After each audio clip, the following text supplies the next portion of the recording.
CorpBiz. Hello everyone, welcome to CorpBiz. My name is Pankaj Tyagi, and in this video we will talk about the dividend mutual funds and how it is beneficial for investors and shareholders. Existing bylaws mandate taxpayers to pay advance tax on dividend income post declaration and the payment of dividend. Some mutual fund investors aims at generating income in the form of dividend at regular interval, and thus they can choose dividend mutual fund in this aspect. But the dividend payments is not guaranteed in mutual fund.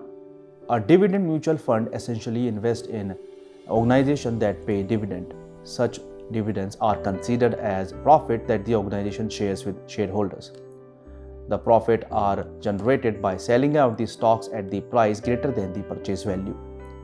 The asset management company, also known as AMC, add such profits to NAV, that is net asset value, but AMCs are not permitted to consider unrealized profit from the instrument for dividend payments. Oftentimes, they reveal a part of unrealized gain as dividend, and such decision bestows with the fund manager.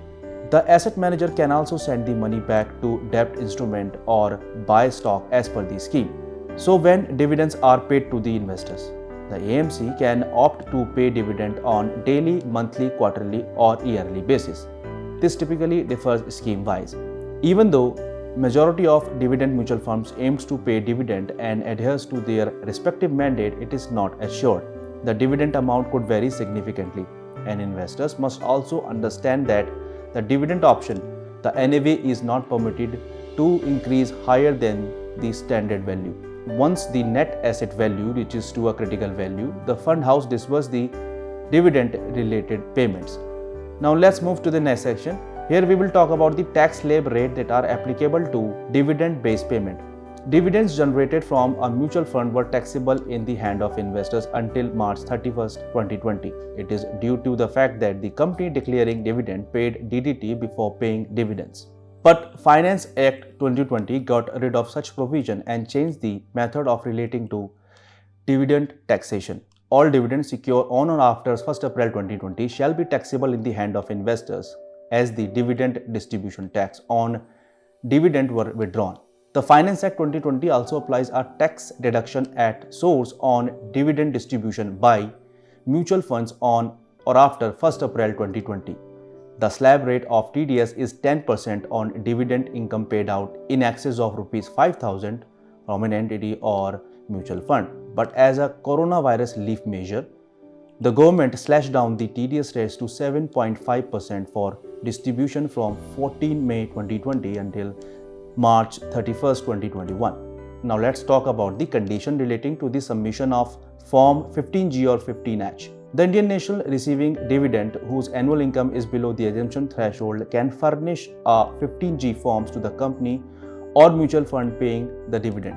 Likewise, an aged individual whose annual tax payable is nil can furnish Form 15H to the dividend paying company. The mutual fund confirms that the shareholders about the dividend declarations on their respective mail address and seek submission of Form 15G or 15H to claim dividend with TDS. Based on their investment goal, investor can choose growth or dividend option. Therefore, people aiming for wealth creation over longer term generally prefers to go with growth option. This is because the compounding benefit ceases to exist when AMCs pays out the dividend. Now let us look the basic difference between the growth mutual fund and dividend mutual fund. Mutual fund facilitate two types of option, that is growth and dividend. There is less clarity among the investors about this option. In the debate of dividend mutual fund versus growth mutual fund, some think that dividend option is better, where other thinks that growth option is better. You must select the option which is beneficial to your investment requirement, namely tax situation and financial objective.